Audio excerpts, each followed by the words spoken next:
દેશમાં જ્યારથી ભારતીય જનતા પાર્ટીની મોદી સરકાર આવી ત્યારથી પહેલા દિવસથી જે દેશની સંવિધાનિક સંસ્થાઓ છે, ઈડી હોય, ઇન્કમ ટેક્સ હોય, સીબીઆઈ હોય કે ઇલેક્શન કમિશન ઓફ ઇન્ડિયા હોય, આ તમામ સંવિધાનિક સંસ્થાઓનો દુરુપયોગ કરી અને વિપક્ષના જે નેતાઓ છે એને ડરાવા દબાવવાની રાજનીતિ શરૂ થઈ.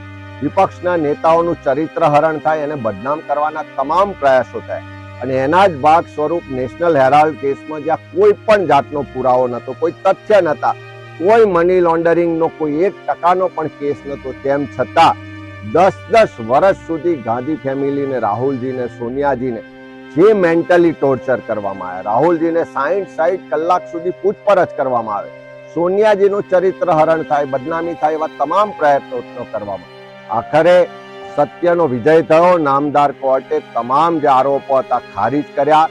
એફઆઈઆર નહીં કરી શકવા બદલ ઈડી ને બાકીની સરકારી એજન્સીઓને કડક શબ્દોમાં નિંદા કરી.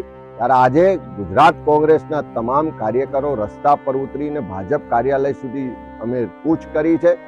અમે સંદેશો આપવા માંગીએ છીએ કે આ નવી આઝાદીની લડાઈ છે.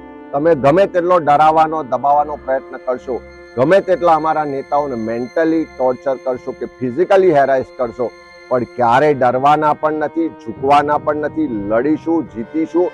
અને આજે એ જ જજ્બા સાથે, એ જ તાકાત સાથે ગુજરાત કોંગ્રેસના કાર્યકરોએ ભાજપ કાર્યાલય સુધી કૂચ કરી અને તમે જોઈ શકો છો કે પોલીસ ને પ્રશાસન દ્વારા જે રીતે એને રોકવામાં આવે છે, જેને અટકાયત કરવામાં આવે છે, અને ફરી એક દબાણનો ડરાવવાનો પ્રયત્ન થાય છે, પણ એ તમામ પ્રયાસો નિષ્ફળ જશે.